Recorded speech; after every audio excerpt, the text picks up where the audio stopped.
And we are live. Welcome back or welcome to the Truth Comes to Light podcast, where everything done in the dark is going to come to light. Every single detail in this world that is done in the dark is going to come to light. I'm your host, Jay Coven, and welcome to the show. For those of y'all that are new on the Truth Comes to Light podcast, talk about news from all over the world, the music industry, and more. Please be sure to check out my previous podcast episodes on the channel. And also, please be sure to tune in to Real Spill Wednesdays. On Real Spill Wednesdays, talk about life topics and motivational quotes.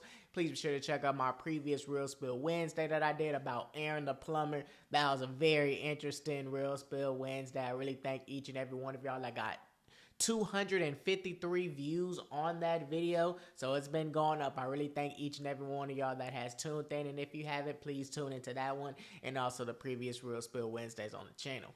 Also, please share to get this video a thumbs up, subscribe to the channel, turn on post notifications to get the latest updates on when I post a full podcast episode or a full Real Spill Wednesday. We're over 300 videos, 154 subscribers as I am recording this video. So I really thank each and every one of y'all that has tuned in, liked, comment, subscribed, doing everything y'all possibly can to support the channel. It really means the world. Upgrades are coming real soon, and I can't wait for y'all to see the upgrades, the improvements. I have a whole lot of things coming for y'all. We're almost at a year of podcast, and actually in 10 days, as I'm recording this video, because I'm recording it July 1st, in 10 days, that'll be a year of me podcasting. I really thank each and every one of y'all that has tuned in for real. We've had a whole lot of people viewed this podcast channel, over like 50,000+ views, probably even more, because it's still going up. And I really thank each and every one of y'all that has tuned in from the bottom of my heart. Y'all keep on supporting and coming back. I'm going to keep on giving y'all the content every single chance that I get. Y'all also follow me on IG, TikTok, and X at The Truth Comes to Life podcast, because who knows, whatever I post on any one of those social media platforms is like a foreshadow for what the next podcast episode or the next Real Spill Wednesday will be about. I will start to ask for podcast topic suggestions and Real Spill Wednesday topic suggestions. So when I do, I want y'all to feel as though y'all can engage with me and I can engage with y'all. So when I do ask, don't be scared, don't be shy, go ahead and respond to it. And if I can get to it, I will be talking about it on the next podcast episode or the next Real Spill Wednesday. So with that in mind, we're going to get straight into this podcast episode. There has been a lot of things happening. I haven't posted a podcast in 2 weeks. There's been a lot of stuff going on. We had the Boston Celtics winning in 5 games. We didn't have the NBA draft, free agents, signings, rappers passing away, presidential elections. We have all of that, and we will be diving into that. But first, we're going to dive into the Boston Celtics and the Dallas Mavericks. We're going to briefly talk about it because I know it did happen like a week and a half ago, almost 2 weeks ago. So we're going to briefly talk about the Boston Celtics dominating the Dallas Mavericks in 5 to win the NBA Finals. Jason Tatum played phenomenal in that game, had 31 points, 11 assists, almost a triple-double. Jaylen Brown had 21 points, and he ends up taking home the Finals MVP for the Boston Celtics. I'm actually kind of surprised, even though he did play better in the whole entire playoffs, specifically in Game 5, it seemed like it was going to be all Jason Tatum. Jason Tatum just took over that game from the third quarter on, getting whatever he wants. And he started off slow in the series. He couldn't find his shot. He couldn't buy a bucket the first, 3 games. But he was impacting the game, impacting the series in other ways by playmaking, rebounding, playing great defense. And they end up securing the W in 5. As y'all can see, we have Luka Doncic. He had 28 points. Kyrie Irving did not play well at all in the entire series. And he hasn't played well against the Celtics ever since he left Boston. When he went to Brooklyn, hasn't played well at all. Been getting clamped. When he was in the playoffs with him and Kyrie, they ended up getting swept by him because, man, the Celtics have 5 guys on the starting 5 that can, 1, get you 20 points, and 2, they can play defense. I said that the Boston Celtics was going to dominate the Dallas Mavericks. It's too much. And I thought they were going to take it in 6, but they actually took it in 5 games. But needless to say, Kyrie didn't have him a good series. Luka Doncic, He had 28 points, but his defense really didn't step up until game 4. He was a liability on defense, and it was clearly on display the whole entire series. And Luka, him playing against the Clippers, him playing against the Thunder, him playing against the Timberwolves, he could hide from the fact that he didn't have to play defense, because against the Thunder, he's guarding Lou Dort. Against the Timberwolves, he didn't really have to guard nobody that was going to be an impact. Against the Clippers, he didn't have to do the same either. Kawhi was out, and he didn't have to guard anybody. But with the Celtics having Drew Holiday, Derek White, Tatum, Brown, and Porzingis, and Al Horford, because Porzingis was coming off of the bench, so they had Al Horford at the 5 position. He had to play some sort of defense, and as you saw, he was a liability. Even when Luka was guarding Sam Hauser would come off the bench and provide some great minutes for the Boston Celtics because Luka was a liability. He was just letting people get by him, trying to do the back tap steals. He wasn't getting that. And what killed them was game 3. Who knows, if Luka doesn't foul out by taking that stupid charge and getting called for a blocking foul, who knows, it could have been a 2-2 series, because after that, that game was over. Boston took it. So instead of being 2-2, now it's 3-1. And do you really think that the Dallas Mavericks was going to get 2 games on the road at Boston, and Boston only lost twice the whole entire series before losing game 4? No. And they never lost. They lost at home against the Cavaliers and the Heat, but still, they were dominant all throughout the whole regular season and throughout the playoffs at home. So you really thought that the Dallas Mavericks was going to go get 2 games? No. The role players didn't step up. P.J. Washington, as you see, he had 4 points. Daniel Gafford had 6 points. Derek Lively, who I thought was going to be the X factor for the Dallas Mavericks, and he had to be the X factor. It was going to be him, Gafford, and P.J. Washington. They had to step up. They didn't show up. They only showed up in game 4. Like I said, Tatum, 31, 11, and 8. Brown, 21. Drew Holiday played great defense, had 15. Derek White, great defense, 14. Al Horford had 9. Sam Hauser had productive minutes. Porzingis was killing in the first 2 games of the series. He ended up getting hurt, but who knows? If he doesn't get hurt, he would have been way more dominant, and they would have used him way more. So Porzingis did what he needed to do. And overall, this Boston team just dominated the Dallas Mavericks. The Dallas Mavericks just didn't have enough. They didn't have enough. If you thought that the Mavericks was going to beat the Celtics, nah. It just wasn't going to happen. They just were outmatched from the moment the whistle blew for that series. Maybe if the Boston Celtics played the Timberwolves, or maybe if they played the Nuggets, it would have been a tougher matchup. To me, it probably would have been a tougher matchup. But they played the Mavericks. The Mavericks did good. They beat the teams that they needed to beat. And they beat some tough teams. They beat the number 1 defense in the league. They beat the Suns. I mean, not the Suns. They beat the Clippers. And they beat the Thunder. And the Thunder was the number 1 seed. So they beat good teams. And these are the teams that Dallas is going to have to go through year in and year out. Because the West is a dogfight. And they're going to have to compete with those teams. Remember, the Dallas Mavericks, with just Luka, they made it to the Western Conference Finals, where they beat the Suns, destroyed them in that Game 7 series, and then they went to the Western Conference Finals, and obviously they lost to Golden State. Then they got Kyrie, and they missed the playoffs last year, but now they made it to the finals. This is just a learning lesson for Luka. That's how I look at it. He has to get his body right. He has to play defense, because he will be a liability if he plays the way that he plays. He's pretty much like James Harden right now.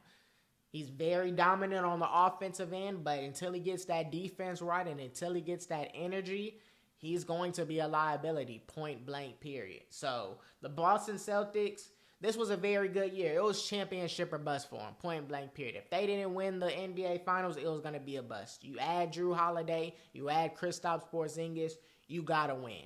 You have Tatum, you have Brown. Now, they didn't shut up all the haters. So many people said that, oh, Jason Tatum and Jaylen Brown, they can't play together. You can't have 2 number 1 options. Somebody has to go. You know what I'm saying? they shut all of that up. You can have two number one options. One doesn't have to be Batman and the other one has to be Robin. You don't have to trade Jaylen Brown. You don't have to trade Jason Tatum. You could keep them together and just build a team around them. They didn't shut all of that up. And they both played well. And to be honest with you, it was just a ticking time bomb. I felt like they were going to win a championship sooner than later. Because when they were younger, first coming into the league, when Jason Tatum was a rookie, and Jaylen Brown was in his first year. I mean, they played the Cavs in the Eastern Conference Finals. They've made it to Eastern Conference Finals multiple times. They've got right there. It's just LeBron was in the East. If LeBron wasn't in the East, they would have made it. Then they finally do make it. What's your name? My name is Alistair. Alistair, how old are you? I'm 36 years old. 36, okay, and what do you do? I'm a deputy sheriff. All right, okay, and what are some things you like to do for fun?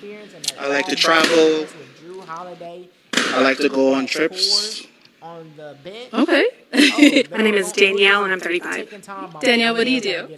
I work at Human Resources. Okay, and why did you end up popping your balloon? Honestly, it's because of the police. Oh. And why did you end up popping your balloon?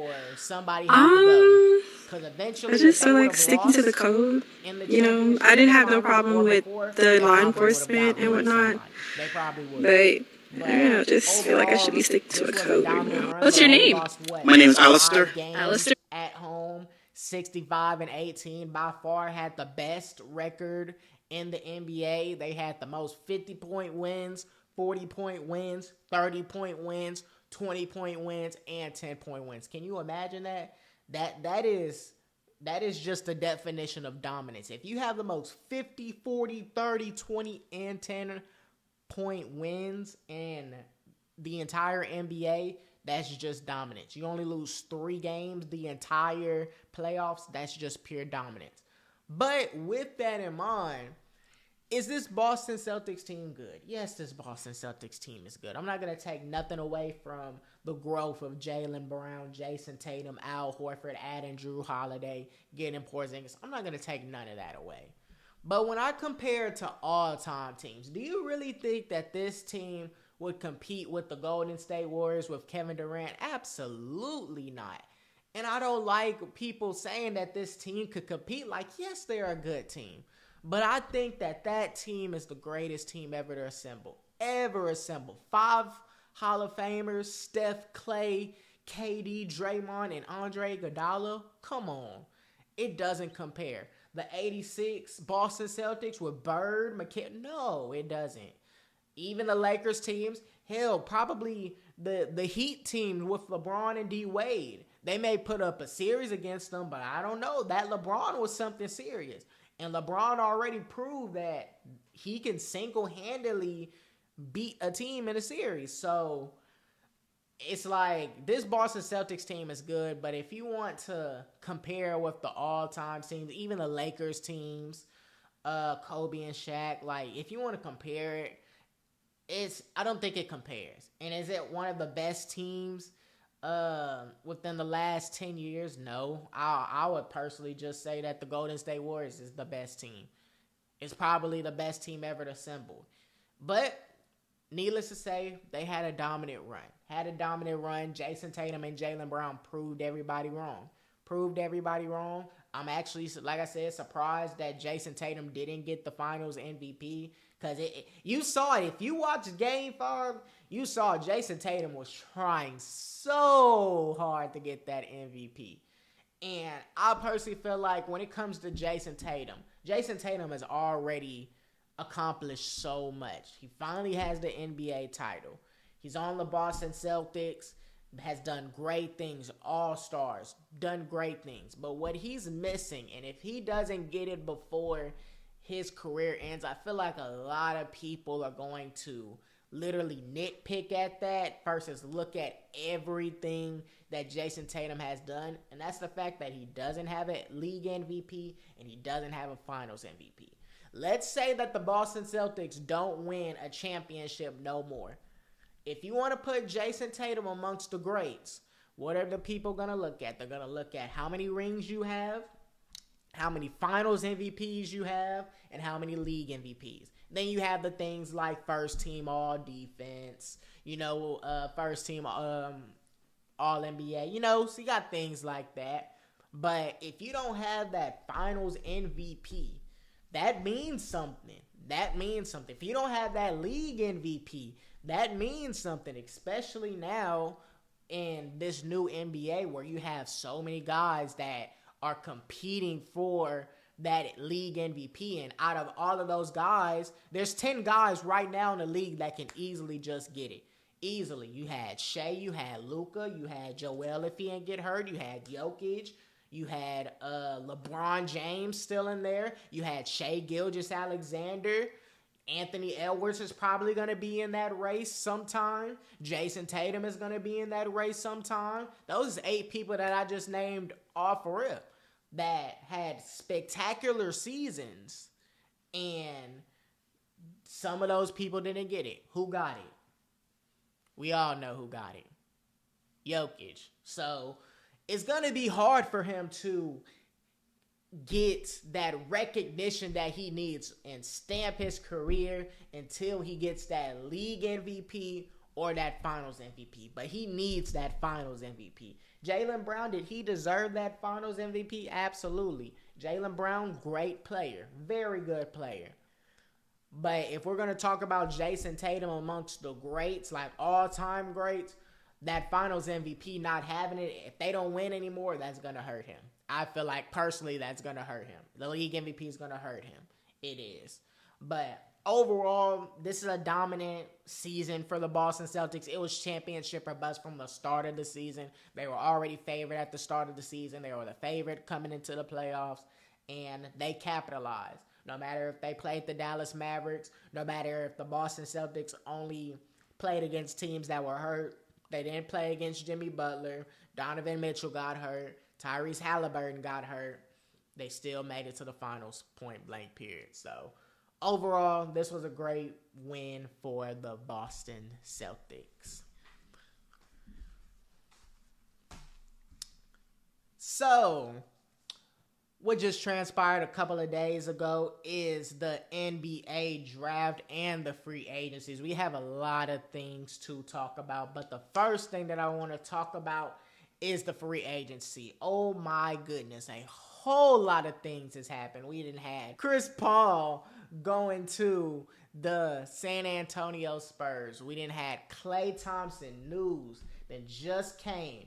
Klay Thompson joining the Dallas Mavericks on a 3-year, $50 million contract. Oh my goodness. I didn't see that happening. It's like the Los Angeles Lakers like the Dallas Cowboys of the NFL in regards to you have opportunities after opportunities to get a good player in free agency, and time again you cannot do it, and it pisses me off because it's like LeBron doesn't have that much longer. I'm a LeBron fan. LeBron is my favorite player. LeBron is the GOAT in my eyes. Give this man some help. Give this dude a guard. Give this dude somebody, because the bench was absolutely shit. We need somebody. We could have had Kyrie. Didn't get Kyrie. We could have had Russell Westbrook. Didn't get Russell Westbrook. We could have had Harden. Harden, as you see, signed 2 years, $70 million with the Clippers. It's like, dang, who we finna get? We gonna sign another Taurean Prince? Who we gonna get? We need impact players.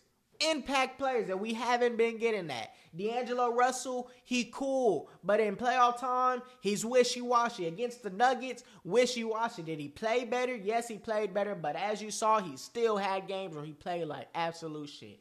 When are we gonna get some help for LeBron James and Anthony Davis? If Anthony Davis could stay healthy, he stayed healthy this year, and he actually played pretty good in the playoffs, but we need some help. We couldn't get Klay. Paul George couldn't get. Who we gonna get? We let go of Kentavious Caldwell-Pope years back. We went to the Nuggets, got him a ring. Now, as you see, he then signed a 3-year, $66 million deal with Orlando, and he can really finish his career there. KCP don't got nothing to prove. So I would have just took the bag personally.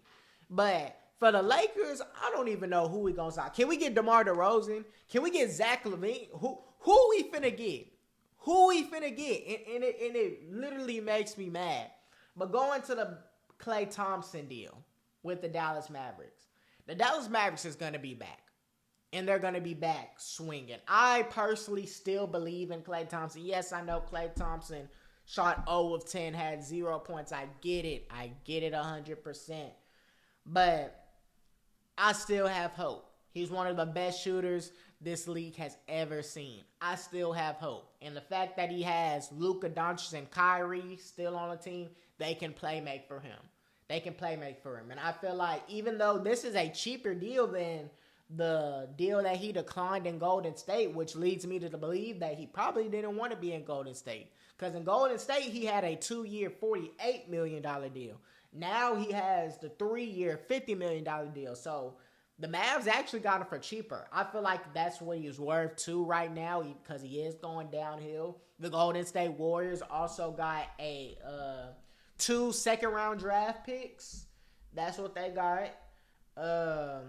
You also see the Thunder got Isaiah Hartenstein, which is great. The Thunder are going to be in business. They're going to be a tough team defensively because they're only getting younger. They got Alex Caruso. They got Hartenstein who can play defense. And then we're going to talk about who they got from the draft too. But yeah, like they're going to be a great team. They're going to be tough.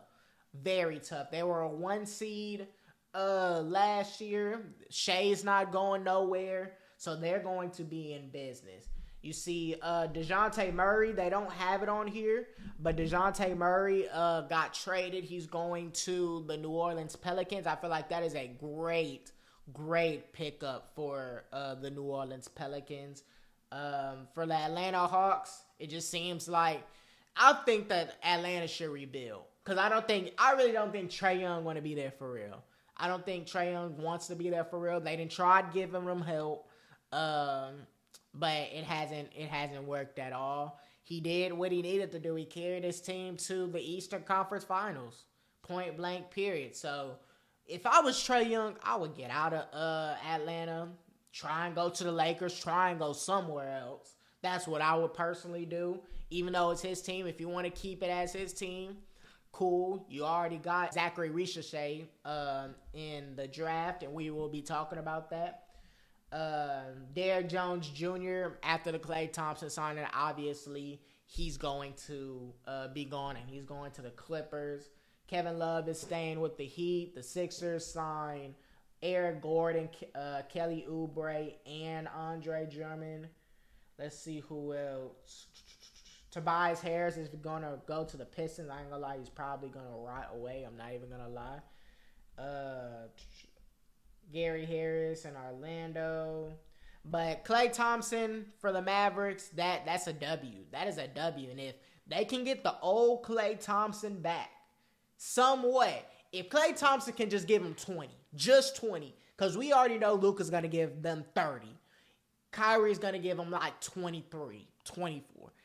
If Klay can get you anywhere from 18 to 20, maybe even more, but 18 to 20, about 5 threes a game, oh, they're in business. They're in business, and especially if he could come in a clutch, because now it's like you got to guard Luka, you got to guard Kyrie, and then Klay, you don't want to leave Klay on a catch and shoot. You don't. So that's going to be scary for the Dallas Mavericks. I'm not even going to lie to you. Now, Paul George to the 76ers. Man, when I tell you, because this happened today as I'm recording this video. I woke up at like 3 in the morning. Woj talking about some Paul George going to the 76ers. I'm like, huh?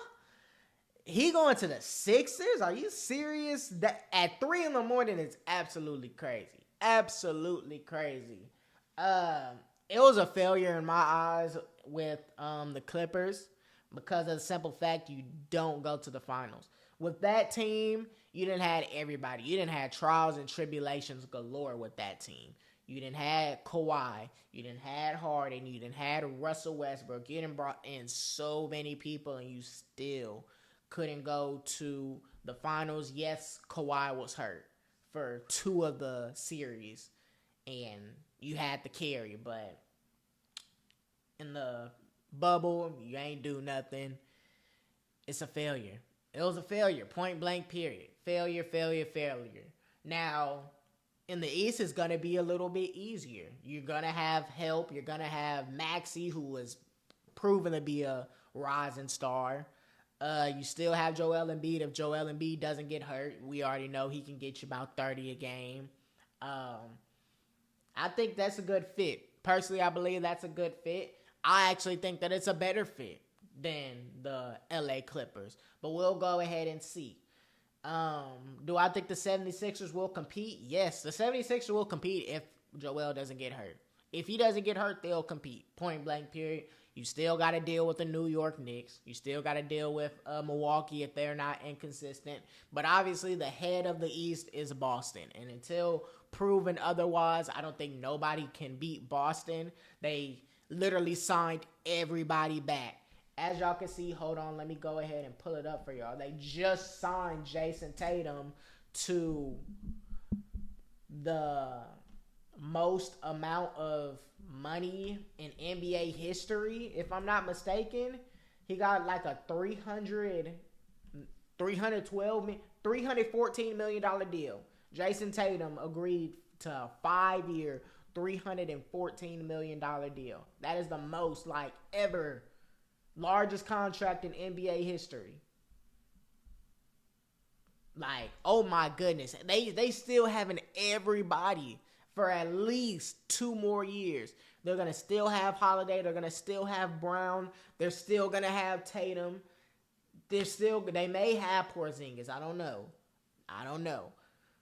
Al Horford probably, if he doesn't retire. But it's like, damn, where the hell are they getting this money?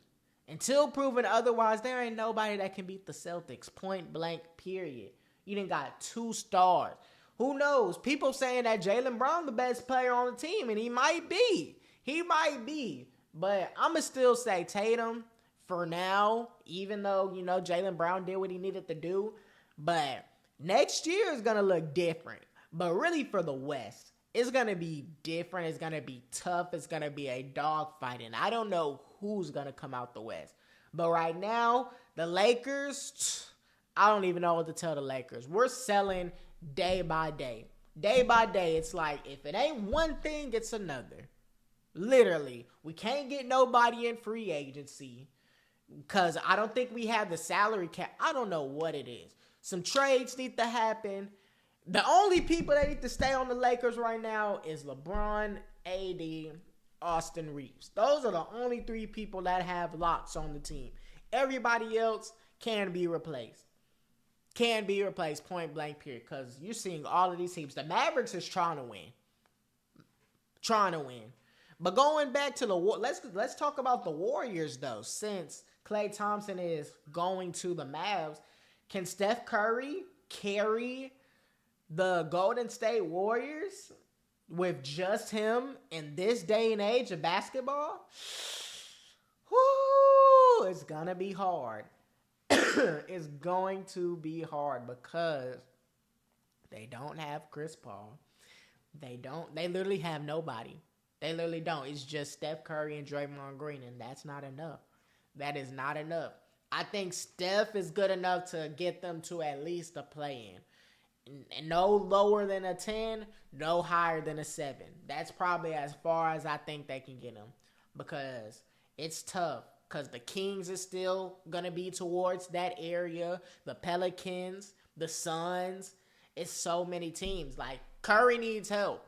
We're in a generation of basketball now where you can't just have one player and think that person can single-handedly take you to the finals. It's not like that. That stopped like 8 years ago. LeBron was the last person that could do that. Well, I take that back. Steph did it. But he had help. Like, Klay was helping. Jordan Poole was helping. We can't lie. He had help. But I'm talking about literally one person and a bunch of role players. LeBron was the last person that could do that. So, I don't know how to personally feel about Steph Curry and the Golden State Warriors. It's gonna be hard if they can't get nobody in free agency. I wonder who did they draft. We're gonna have to see who did they draft, but yeah, it's gonna be hard. It's gonna be hard for Golden State. I think Steph can keep him afloat though, be in the playoff race. I will never count out Golden State and Steve Kerr and Steph Curry and Draymond Green. I'll never do that. But in regards on winning a title, it's gonna be hard to do that. It's gonna be hard to do that. They're not dominant, and it's sad. The dynasty is officially over. The era is over. Klay's gone. I don't think they're gonna get another ring. I could be wrong, but man, the dominance that they had, literally where it felt like Golden State could not be beat. The greatest team ever assembled, having KD, having Draymond, having KLAY, having Steph, having Andre Iguodala, then still winning the championship after KD leaves. Then they're back at the top of the NBA. And now KLAY, after last year, he was on a shooting slump and he wasn't playing good. Now it's done. It's crazy. Life just comes at you just like that. And just when Golden State had that run, now it's like the NBA is turning into the young stars, the rising stars. Anthony Edwards, Shai Gilgeous-Alexander. You're having a bunch of rising stars, really. And I'm going to miss these days. I'm going to miss these times with Golden State. You got to just appreciate it. Even though I hated it. I hated Golden State. I hated it. I hated when LeBron always had to go up against them. I loved when LeBron got that 3-1 comeback. But you always got to appreciate it, though. You always do. So, obviously, the favorites is still going to be Boston. I don't know who's going to come out the West. How do y'all feel about all of these free agency signings? Let me know what y'all think. So now we're going to move to the NBA draft. And that happened a couple of days ago. And we saw big-time names like Alex Sarr, Dalton Connect, Stephon Castle, Donovan Clingan, Rob with the Ships, Dillingham, Terrence Shannon Jr., and a bunch of other names get drafted. And we're going to go over what teams, who did they draft, and what team do I believe had a good draft, who won the drafts, who's going to be my sleeper, and we're going to talk about all of that. So, as we know, the first pick of the draft, let me go ahead and get it, was Zachary Ricochet going to the Atlanta Hawks. I don't know how to feel about him. I don't know how to feel about the new NBA with teams trying to draft guys from France and foreign countries and bring them to the NBA and expect them to be stars. You see it with Wemby. I guess it's the Wemby effect, the Luka effect, the Jokic effect. Like, they're trying to draft guys from all over the country and, you know, try and make them be the number one player and the franchise player. And for most of it, it doesn't work. It's going to be hard to find somebody like Wemby. We knew Wemby was going to be the number one overall pick ever since he was like 15 years old. I remember in 2K, you could literally make like rosters and he was already on there. So I don't know how to personally feel about that, but we're going to have to see. The Washington Wizards drafted Alex Sarr. I feel good about that pick, actually. I didn't see nothing that impressed me, but the Washington Wizards do need a center, so he can stretch out the floor. He can block shots, so that is a good pickup for them. Now, Houston drafting Reed Shepherd from Kentucky. Now, that literally doesn't make no sense to me. What that shows me is the fact that Houston is probably going to trade somebody. Whether that is Fred VanVleet. Somebody has to go. Whether that is Fred VanVleet, Amen Thompson, Cam Whitmore. Both of those guys you drafted last year. And you're going to have to get like a package for a star or something. Because there's no way that you are going to draft another point guard and expect him to play unless you're getting rid of somebody. Point blank period. And yes, Reed Sheppard was good. He shot over 50% from the three-point line. But he came off of the bench. And you think that Reed Sheppard is the best college player in the country? Because clearly that's what it shows. It shows that Reed Sheppard is the best college player. And there were so many guys better than Reed Sheppard. And it doesn't make sense that the Rockets would waste that. So is he going to the G League? Is somebody getting traded? I think somebody's getting traded because this doesn't make no sense at all. You have too many guards. Too many guards to develop at that, but you just have too many guards on your team. You needed either a stretch forward or you needed to get Donovan Clingan, put him on the bench, and develop him. But you got Reed Sheppard. It doesn't make sense to me at all. You have the San Antonio Spurs getting Stephon Castle from UConn. Very good pickup, can defend. He needs to get his shot better a little bit, but this is probably one of the best guards coming out in regards of defense. He could play defense for sure. Detroit drafted Ron Holland Jr. from G League Ignite from Dallas, Duncanville High School to be exact. High motor guy. He can run up and down the floor, can dunk the ball. He just needs to work on his shooting too. Charlotte drafted some guy from France to James Salone. I don't even know who this is, but CBS gave him a B+ rating. I don't know how to feel about these people from France. I really don't. The Portland Trail Blazers drafted Donovan Clingan. Very good pickup. Very, very, very good pickup. I expect him to do well. The Spurs drafted Rob Dillingham, but they traded the pick to the Minnesota Timberwolves.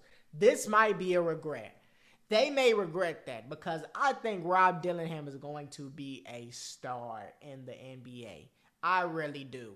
And the fact that Minnesota's getting him and they're going to pair him up with Anthony Edwards, oh my goodness.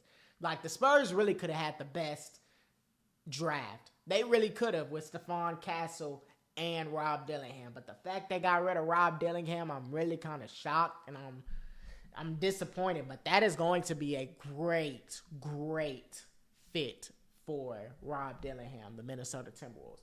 9, Zach Edey, Memphis Grizzlies. I feel like that was a great pickup. I'm concerned with Zach Edey in regards to the longevity of his career because we are in this new NBA where the 5 has to shoot threes, has to be able to knock down shots. You can't be an inside scorer and expect to get good minutes in the NBA. And it's so messed up because there's been so many guys that have came out of college and trying to get an NBA spot and they don't get one because of the new NBA. But if they would have played 10 years ago, oh, they would have been dominant. Someone like an Armando Bacot has to go back to North Carolina to get the NIL money because he knows that he's not going to get drafted. Somebody like a Kofi Coburn from Illinois back in the day. If y'all don't know him, search him up. He was literally like a baby Shaq, but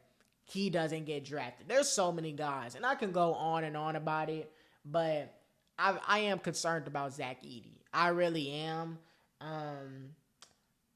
It's just going to be interesting. I think he can average 12 points, 8 rebounds in his first year, but I don't know about his playing time. I really hope that he can be able to develop and doesn't get sent to the G League because now you see these lottery players going to the G League. They don't even get time to develop at all. So, yeah, we're going to see about him. Utah drafted Cody Williams. Personally, I don't see the hype with Cody Williams. I haven't seen anything that has really stuck out to me. I don't even think that Cody Williams was the best player or the second best player on his team at Colorado. I think KJ Simpson was the best player on his team, and I think Tristan Da Silva was the best player. But Cody Williams getting drafted before them, it doesn't make sense to me. And I feel like some of these teams really just draft 18-year-old kids off of potential in regards to drafting a 22, 23-year-old player, finished product. Why don't you draft that? Because yes, I get that the kid is 18, but he hasn't had no experience. Versus the 22, 23-year-old, he's had experience and he knows how to play basketball in certain situations. Somebody like Dalton Connect, who got drafted to the Lakers, who we will be talking about, I think he's better than some of these people. If you're going to sit here and tell me that Cody Williams is better than Dalton Connect, coming out of college at least, you'll be wrong. You will be wrong, but some of these teams just draft off of potential instead of drafting the finished product. And I really don't like that at all. I really don't. So then on the flip side of that, you're going to have 18-year-old kids that have the mindset of, oh, they're going to be one and done, and they're not ready to be one and done. Then the people that they hang around, they're going to tell them, hey, you need to go to the league, and they're not ready yet. So then when they get drafted, whether that's a lottery pick or just get drafted at all, they get sent to the G League, and then boom, you never hear from them again. And it's so messed up. Versus if you just stay in college for one more year, maybe one, or maybe 2 more years, you'll be better. You'll have more instincts, better game. So that way when certain situations come, you already know. You didn't play, you didn't got that experience. And it's messed up that it feels like the longer that you're in college for most players, the lower your draft stock goes. And it's messed up. And you see certain people stay in college so that way they can get the NIL money. Like I said, Armando Bacot. You got Mark Sears, who put his name in the draft. He doesn't get drafted. Well, he took it out. Coleman Hawkins took it out. John L. Davis from FAU, who now is at Arkansas with Coach K, took his name out. It's messed up.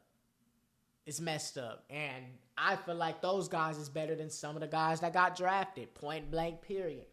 But I digress. Chicago drafted Matez Buzelis from G League Ignite.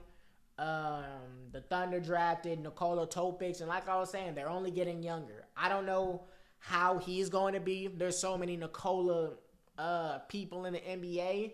But I don't know how this person is going to be. I really don't. I don't know how he's going to fit. But we're going to have to see. The Sacramento Kings drafted Devin Carter from Providence. That's a great pickup. The Washington Wizards drafted Bub Carrington. I haven't seen him play.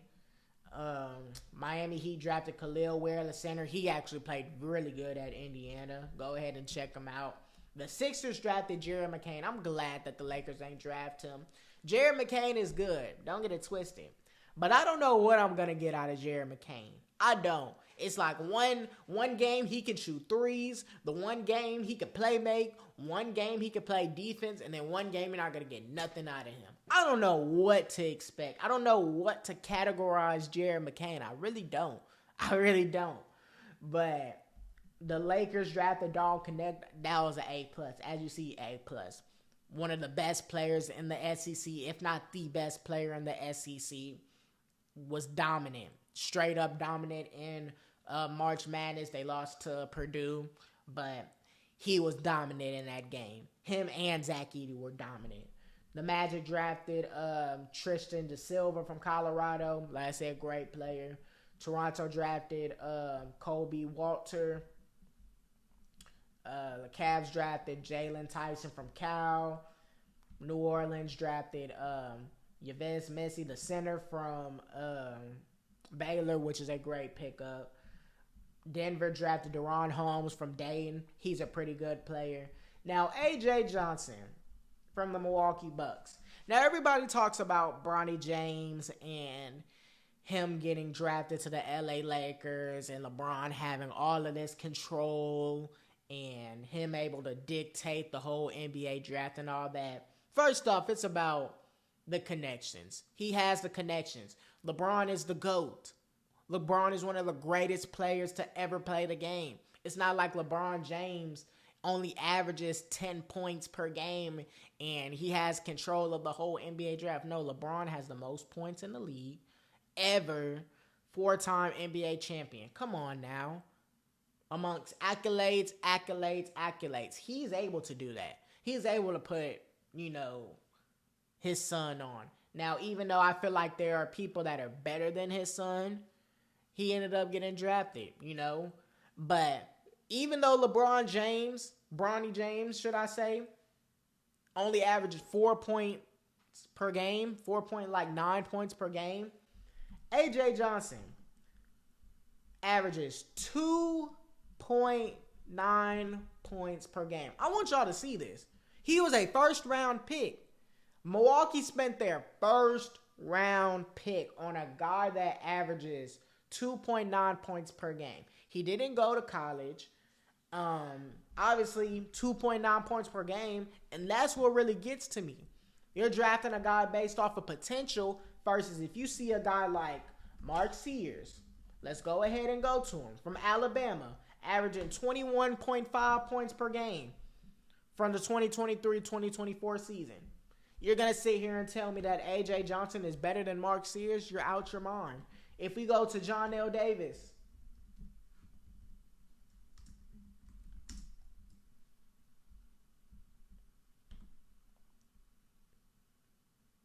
he averages 18.2 points per game. These is guards. He's a 6'4 guard, 203, good build.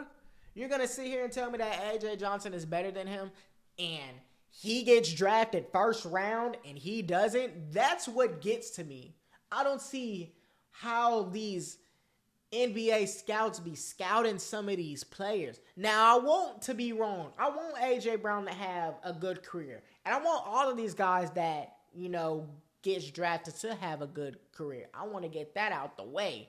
But the fact that, let's keep it real, John L. Davis, in my opinion, is a better player than A.J. Johnson. And he only averages 2.9 points per game, but he gets drafted. He literally gets drafted first round, 23rd pick.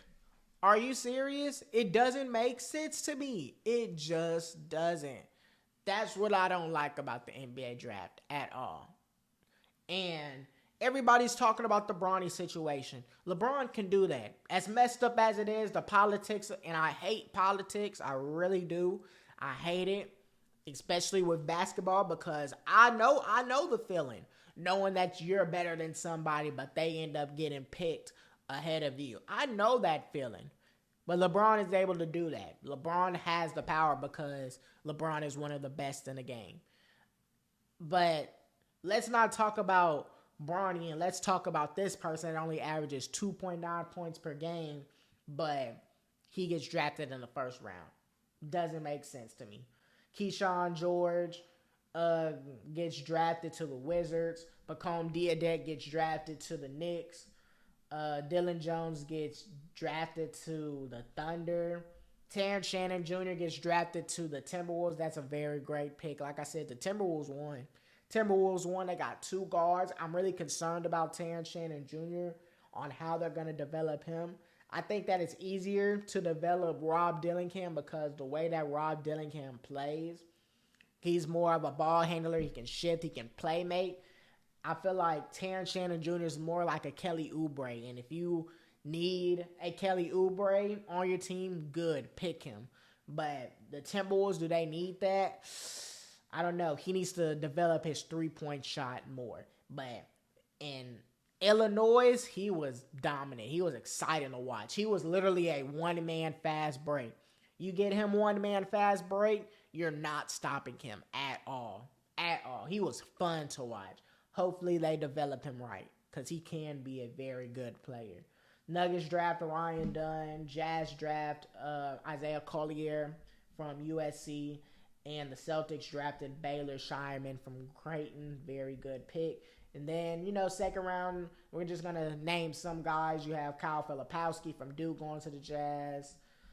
Tyler Smith from Houston Bush High School going to the Bucks. KJ Simpson, Colorado. You got Jamal Shead going to the Kings, but he's reportedly going to the Raptors, so I don't know. And, yeah, you see Bronny James get drafted 55th. But overall, my whole thing with the NBA draft is the fact that it's guys that we know that are better than some of these guys that get drafted. And it seems like the longer you're in college for some of these people, the lower your draft stock goes, because you have to compete with somebody from France who knows, that person may not even step foot on an NBA court. Who knows? Then you got people from G League Ignite. And you got organizations that want to put all their eggs on an 18-year-old kid versus somebody with experience. And it's messed up to me, if you want me to be honest with you. It really is. Like I said, I hope all of these people do great things in the NBA. I wouldn't wish bad on none of these people. It's just someone averaging 2.9 points per game. I don't see who in the right mind, whether you're sober, high, anything, would pick him in the first round as your first pick. It doesn't make sense. Somebody like Amani Bates. Who do you think is better? AJ Johnson or Amani Bates? Who do you think is better? Amani Bates or Bronny James? Amani Bates is probably better than most of these people that got drafted. He was the number one player coming out of high school, went to Memphis. It didn't really pan out. Goes to Eastern Michigan, balls, gets drafted, goes to the Cavs Summer League squad, balls out. But he's still in the G League. Still hasn't played in the NBA for real. But he's a baller. It doesn't make sense to me at all. And some of these people that do get drafted in the lottery, it's messed up, but they're going to be in the G League. They're not even going to really get a chance. It's all about fits and the system and the position that you're in. And some of these people, they're not going to get the opportunity. And it's messed up to me. It really is. But like I said, hopefully everybody does well. I think the Timberwolves did good drafting. I think the Spurs did good drafting. I think the Lakers did good drafting. I think those are like my three teams that I would say did good drafting. The Thunder, who knows? Because it seems like the Thunder always do good picking. So who knows? But I think the winner of this draft is probably going to be the Timberwolves. I think it's going to be the Timberwolves. So let me know what y'all think. So now we're going to move to girls NBA basketball. And man, when I tell you, these girls can play. These girls can absolutely play. If y'all haven't tuned in to the WNBA, y'all are sleeping and you need to tune into the WNBA. So we had the Indiana Fever go up against the Phoenix Mercury. The Indiana Fever outscored the Phoenix Mercury 29-15 in the third quarter to propel them to victory versus the Mercury 88-82 to improve to 8-12 on the season. The first half was a close game, but Brittany Griner and Diana Taurasi did what they needed to do, and they gave the Phoenix Mercury an 11-point lead going in the halftime. But the third quarter, the Indiana Fever went on a 12-0 run, starting off with Caitlin Clark getting an assist to Aaliyah Boston. Then you saw Kelsey Mitchell hit 2 3-pointers. Then you saw Caitlin Clark again with a backdoor cut, bounce pass for an assist. And yes, that was everything that they needed to do to propel them to take the lead, and they just held on. They just held on since. And they end up taking the W 88-82. This is the fourth game, the fourth straight road game, and they will finish off their road trip by going up against Asia Wilson and the Las Vegas Aces. Let's go ahead and look at the scores table. As you see, Kelsey Mitchell had 16. Caitlin Clark had 15, 12, and 9, and she had a migraine. Caitlin Clark, oh my gosh, some of the passes that she was doing and the finishes, and obviously the logo 3, that's what got everybody jumping. But Caitlin Clark's playmaking skills is top tier. It's top tier. I feel like what Caitlin Clark needs to do, continue to get better at her game, but Caitlin Clark needs some dribbling packages. I'm sorry.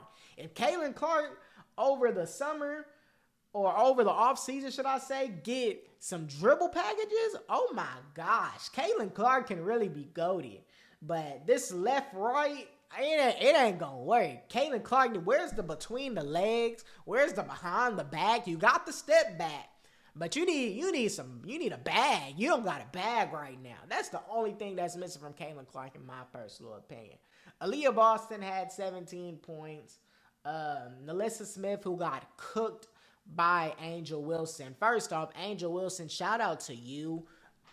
First player in WNBA history to have 10 straight double-double games, balling, continue the ball. That's the Angel Reese that I like to see. The Angel Reese that played the Indiana Fever with like 25 points and like 12 rebounds, that's what I like to see. I like the trash-talking Angel Reese that backs it up with her game.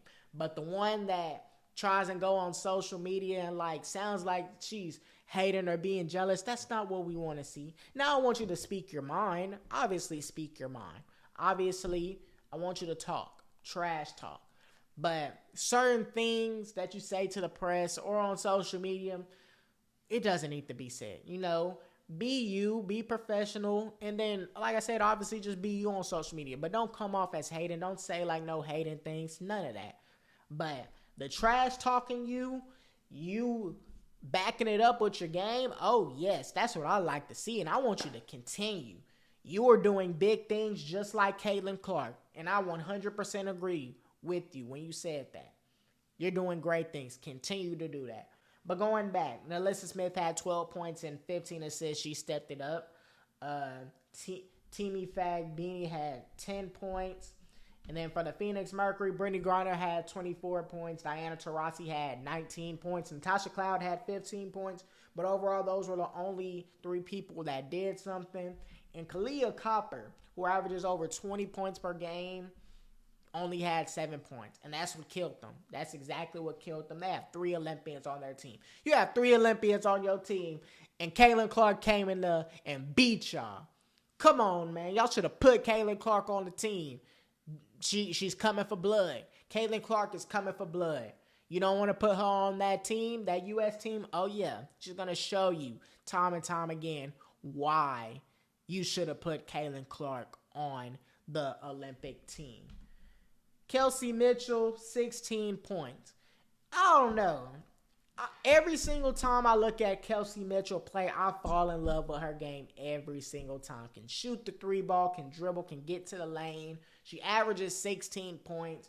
And this Indiana Fever team, yes, they may be 8-12, but week by week, game by game, they get better. They get better, point blank period. Whether it's in a loss, whether it's in a W, you can see the growth. You can see the potential on this team. Aaliyah Boston started off the season not playing good. Now she's playing better. Caitlin Clark is going to continue to learn. Kelsey Smith. Remember, Kelsey Smith was like the second overall pick coming out of Indiana. Kelsey Mitchell is gold. For those of y'all that don't know, pay attention to Kelsey Mitchell. She is going to still be there. Those are 3 girls that are going to be there. That should be your core.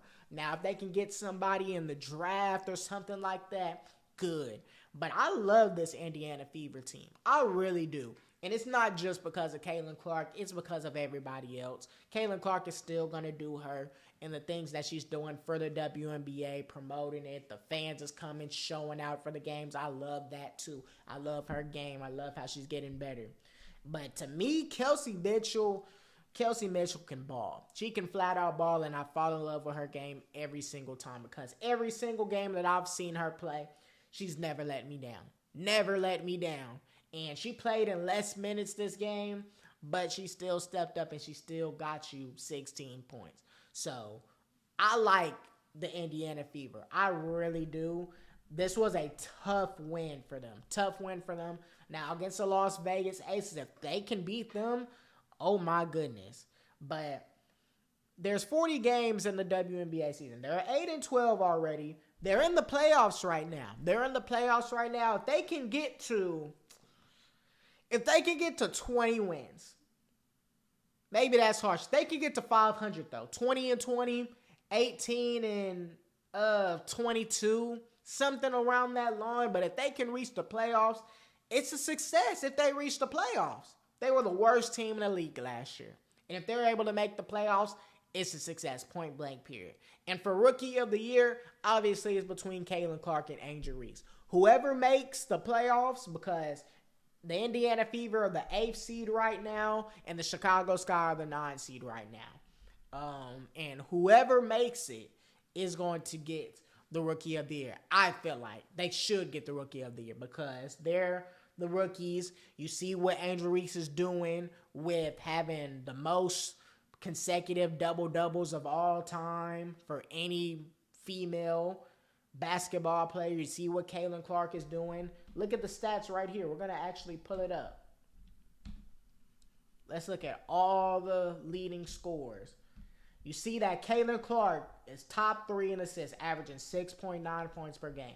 You see Angel Reese, defensive leaders for rebounds, now averaging 11.4. So she's actually leading the league in rebounds. So let's go to the offense, the scoring. Caitlin Clark averaging 16.2 points per game. She's really top 15 because her teammate is averaging 16.3 points per game. You see Caitlin Clark is right here. So she's really top 15 in scoring. And then 3-pointers made. We already know she's going to be in the top 5. She's actually tied for 3rd. And I think rebound, she was top 20 when I did see it. And she's like the leading guard for rebounds. So they're both having spectacular seasons. Spectacular seasons. But I think whoever makes the playoffs, whether that's the Chicago Sky or the Indiana Fever, should get the Rookie of the Year. And what they're doing, leading the way for their draft class, is something special. And the fact that y'all fans are continuously watching the WNBA now, I really appreciate it. I know they appreciate it most definitely because the WNBA, they should have been got this attention. They got so many good girls. And I feel like they should have been got this attention. So overall, this was a great W for the Indiana Fever. And yeah, I see them going in the right direction. Whether it's in a win or a loss, this is a learning season. This is just a experimental season. And I feel like what changed for the Indiana Fever is making Caitlin Clark be the primary ball handler. You got to make somebody like Caitlin Clark have the keys to your team because she has so much potential. If you make her be the ball handler instead of her playing more so off the ball, it'll help you. It'll benefit the Indiana Fever. And that's exactly what they're doing. And clearly there has been results. So great W for the Indiana Fever. So now since we're done talking about sports, we're going to move to the music industry. And last week we were sadly hit with some breaking news of rapper Julio Foolio getting shot and passed away on his birthday, June 23rd, at around 4:40 a.m. in the parking lot of the Holiday Inn Tampa North. At around 4:40 a.m., like I said, 3 other people were injured in the shooting, but Julio Foolio was the only one that passed away. It was rumored that he was shot over 30 times, and there was actually a picture of him when he got shot. I'm not going to put it on here, but if y'all do want to see it, just go on Twitter, search up Julio Foolio's face, and it literally shows like half of his face. It's like his insides. It was crazy. And yeah, on his birthday too, it all started when Julio Foolio, they had his birthday at an Airbnb. It ended up getting shut down, so he moved the address to the hotel, the Holiday Inn, and I guess his ops was waiting for him. And when he got there, they just ambushed the car, shot everybody, and he ended up dying. He was posting his moves on social media, and that's how he ended up getting killed. Now, after that, Young and Ace dropped 2 diss songs, and I listened to one of them. One of them was cool. I'm not even gonna lie. I didn't listen to the other one. I probably may listen to that on the J Coven channel. Y'all subscribe to that. Or I probably may just listen to it off camera. But yeah, this was very sad. This literally happened like a week or two after Enchanting passed away. I want to say rest in peace to Enchanting too. Rest in peace to Julio Foolio, and rest in peace to Enchanting. Like it says right here, he was shot around 4:40 a.m. 3 others were injured in the shooting, and it says community members in Tampa gathered at the town hall on Monday to voice concerns about violence in the neighborhood after the young rapper's death. Then it says Tampa Police Chief Lee Burkhall told the public that initial details show the groups involved in the Sunday's shooting were all from Jacksonville. And then it says Jacksonville Sheriff T.K. Waters shared a similar update at a press conference on Monday, but he did not name the groups' names. Obviously, we already know the groups. It was probably Young and Ace's ATK group, because, you know, ATK and KTA, which is Julio Foolio's group, have been beefing for a long time. And I think ATK's Young and Ace's group ambushed Julio Foolio. Now, there has been a conspiracy with Julio Foolio's death. He died on his birthday, 6/23. He made the diss song on When I See You, and he was talking about how Young and Ace's brother and 2 other friends was shot, and it was one of the people's birthday. And he was saying now we were smoking 23, so it's kind of ironic that he died on his birthday, and Julio Foolio said in the song, 4 shot, 3 dead, and 4 people got shot, but he was the only one that died. There's so many conspiracies to it. But Julio Foolio, people say that he planned his death. He knew that he was going to die because he was posting where he was going to be at on social media, and to the people in Jacksonville, they said that he never did that. He never really posted all of his moves and stuff like that. So people are saying that he planned his death, and it may be true, it may not be true. But I did see an interview of him, and he said that he always thinks about death every single day. He feel like he got to always look over his shoulder. And isn't that kind of crazy? Like, yes, that comes a part of being in the gang and being in the streets, but why would you as a person want to always feel like you're always looking over your back? Imagine you being with your family. Imagine you being with your kids. Imagine you just being with your friends, but you feel like you got to always look over your shoulder because of ops.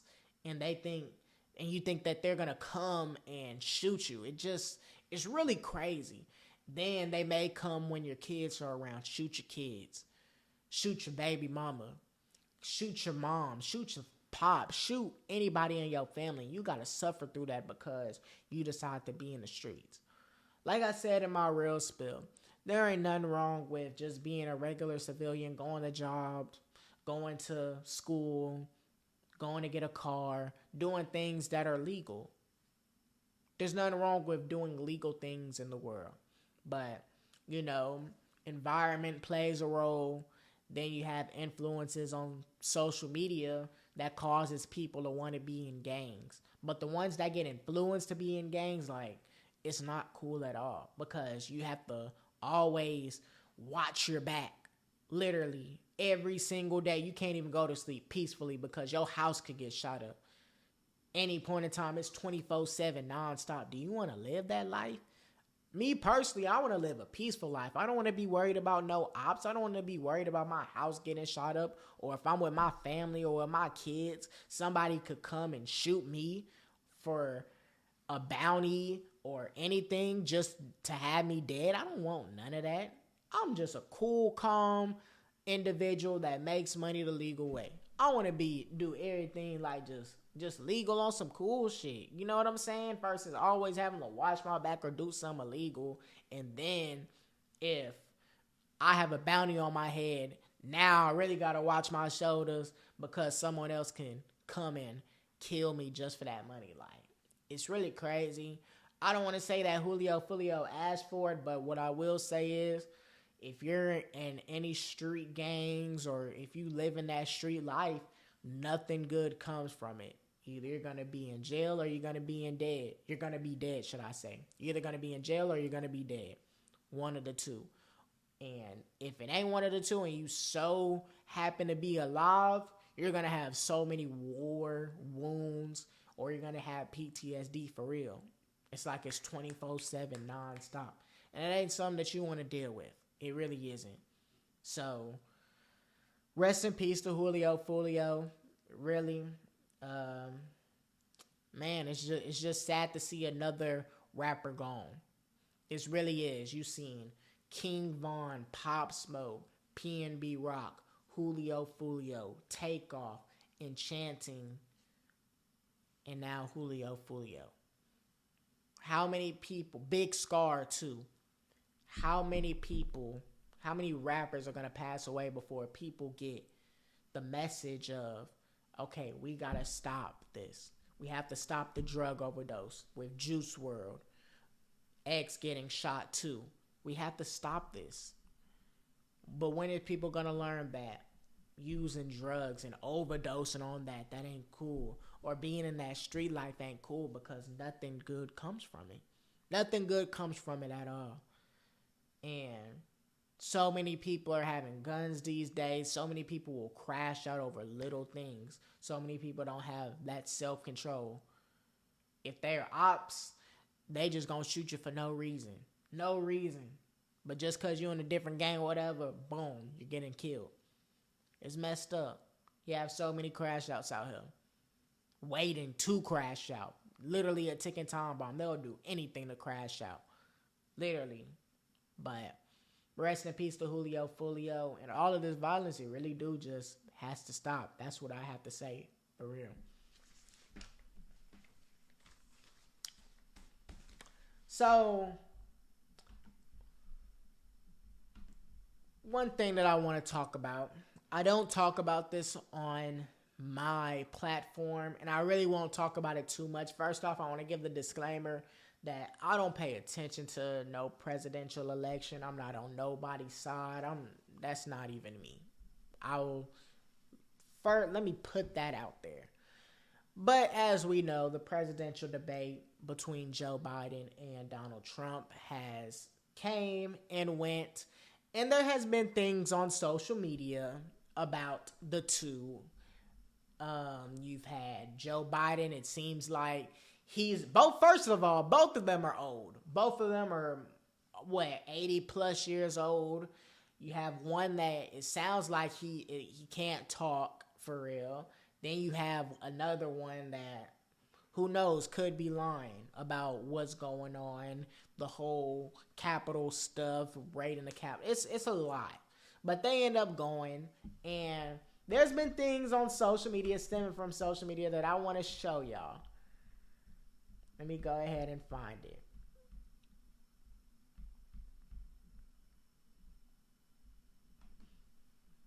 Move until we get the total ban on the total initiative relative to what we can do with more border patrol and more asylum officers. President Trump? I really don't know what he said at the end of that sentence. I don't think he knows what he said either. Look, we had the safest border in the history of our country. Move until we get the total ban on. So then you had, hold on. Let me go ahead and find it. As sure as you're sitting there, the fact is that his big kill on the black people is the millions of people that he's allowed to come in through the border. They're taking black jobs now, and it could be 18, it could be 19, and even 20 million people. They're taking black jobs, and they're taking Hispanic jobs, and you haven't seen it yet, but you're going to see something that's going to be... So you have one that sounds like he can't talk. I don't even know what he said at the end of the sentence, if you want to be honest. I'm not being biased or none of that. I don't even know what he said. Then you have Trump talking about people coming from the border and taking black jobs and Hispanic jobs, I think. What the hell is a black job and what is a Hispanic job? What have we come to? So you have on social media a list, and social media, y'all are hell. Y'all are hell. Hold on, let me find it. Here was a list that somebody made of the list of black jobs. As you see, it says NFL cornerback, security for a strip club, call center, Baddies East security, food stamp seller, barber, truck driver, Waffle House cook, parking lot security, lash tech, the fish truck man, the meat truck man, just a TSA agent, all to name a few. What have we come to? And then I heard on the presidential election, they were talking about golf and stuff like that. What are we talking about here? I thought these people are supposed to run our country. Both these people look old. I know that there's a minimum age for someone in order to run for president. There should be a maximum. There should be no way that we should have two people this old running for president. Really. And the fact that one talking about black jobs and Hispanic jobs, what is going on? Then you have one that I don't even know what he said. Like, and there's been times that I've seen on social media where it's bad. That's one thing I'll just say. It's bad. Now, like I said, I'm not on nobody's side. I'm not a part of no politics. I don't like politics. I don't even get politics, if you want me to be honest with you. But the things that I'm seeing on social media, I have to talk about it, point blank, period. And I don't know who's going to win, but it doesn't look like it's going to get, it doesn't look like it's going to get any better. I don't know. I really don't know. It's really crazy. Black jobs, Hispanic jobs. One just looks old. Both of them look old. I don't know who's gonna win. But yeah, social media has been held. Social media has been held. And then with the whole Roe versus Wade thing, for those of y'all that don't know, that's the whole abortion. And you have states that want to ban abortions. Some have them. As Trump president, says that would he won't you block block the abortion medication? Biden First of all, plans to these- restore the Roe versus Wade. So, my personal opinion on Roe versus Wade, I feel like you have so many women out here that get sexually assaulted and all of that, you know, they don't want to have the babies by someone that they got raped by and stuff like that. Like, you have instances like that. Then you have kids that aren't ready to have babies. Someone that's 17, 18, 19 years old, they may not have the funds, you know. This is women with their bodies at the end of the day, you know. So, I personally feel like it should be legal. That's my opinion towards it. But overall, like I said, I'm not on nobody's side. I'm not a part of no politics or none of that. I absolutely hate it. But if this is what they're going to talk about, then I don't know what the hell this, how it's going to go. I don't know. Let me know what y'all think. So, we're going to talk about two more topics, two little small topics. Last week, Kendrick Lamar had his pop-out concert in California, Inglewood to be exact, and he brought out people like Russell Westbrook was there, DeMar DeRozan was there, LeBron James was there. I think he brought out Schoolboy was there. Like, everybody was there. And he performed Not Like Us 5 times. And I reacted to that on the J. Coven channel. He also performed Euphoria and a bunch of other songs, Swimming Pools, Collard Greens, so many songs. But the fact that he goddamn 5 times Not Like Us, and now he was recording a music video for Not Like Us. Not Like Us has had everybody in a chokehold this whole summer. But this, I swear I don't like Kendrick. Kendrick has added so much insult to injury. Literally, he is stepping on Drake's neck. Oh my God. It's like, I like it, but I hate it. I like it for the industry, but I hate, because I'm Drake. I'm a Drake fan, but it's like, man, this dude Kendrick, oh my gosh. So, Kendrick has been literally stepping. I think Kendrick is MVP 2024 without question. Without question. He doesn't even have to drop no more. If he doesn't drop no more, he'll be good. He solidified himself with Not Like Us, Euphoria, Like That. he's MVP of 2024. But I hate that little shit. We lost, Drake. We lost. Man. It's crazy. Performed it 5 times. We get it. And it was hard. I'm not even going to lie. It was hard. Euphoria was hard too. But yeah, 5 times is absolutely crazy. So the last thing we're going to talk about, I saw this on social media. I talked about Aaron the Plumber on my last Real Spill. And he was on this dating game, Pop the Balloon, where basically it'll be a lineup of women or a lineup of men if it's a girl. And the girl or the boy will introduce themselves, how old they are, what they want in a woman, what they like and what they don't like. And if whoever's lined up, whether it's a lineup of boys, a lineup of girls, if they pop their balloons, then they don't want to talk to, the girl or the dude, and then the host will walk the girl or the dude to the person that popped their balloon. They'll tell them why they popped the balloon. And at the end, if someone does have their balloon popped and both of them want to, continue on and talk, it's a match. But if no one has their balloon, then they didn't find a match. So I saw this on social media. Literally today as I'm recording this video. Shows this officer, and it says, cop gets rejected by all girls on a dating show because he works in law enforcement. So we're going to go ahead and hear it. What's your name? My name is Alistair. Alistair, how old are you? I'm 36 years old. 36, okay, and what do you do? I'm a deputy sheriff. All right, okay, and what are some things you like to do for fun? I like to travel. I like to go on trips. Okay. My name is Danielle, and I'm 35. Danielle, what do you do? I work in human resources. Okay, and why did you end up popping your balloon? Honestly, it's because of the police. Oh. And why did you end up popping your balloon? I just feel like sticking to the code. I didn't have no problem with the law enforcement and whatnot, but I don't know, just feel like I should be sticking to a code. What's your name? My name is Alistair.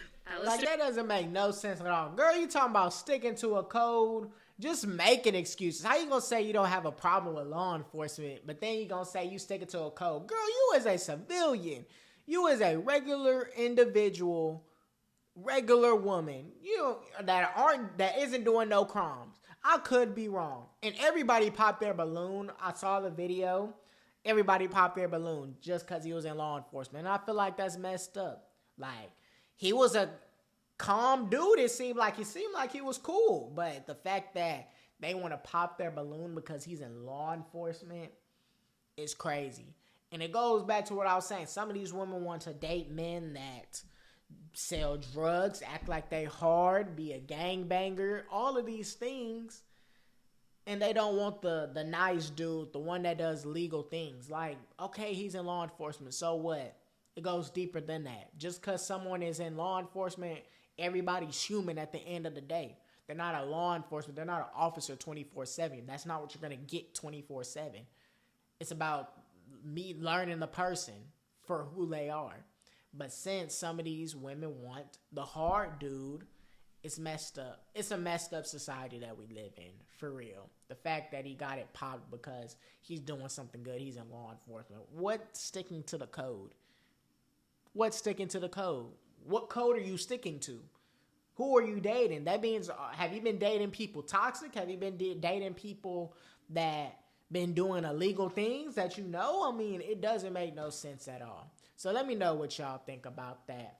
So with that in mind, that is the end of this podcast episode. If you made it here, please sure to give this video a thumbs up, subscribe to the channel, turn on post notifications to get the latest updates. I want to post a full podcast episode or a full Real Spill Wednesday. More videos will be coming out real soon. Y'all follow me on IG, TikTok, and X at The Truth Comes to Light Podcast. And with that in mind, I love each and every one of y'all, and y'all have a nice rest of y'all day.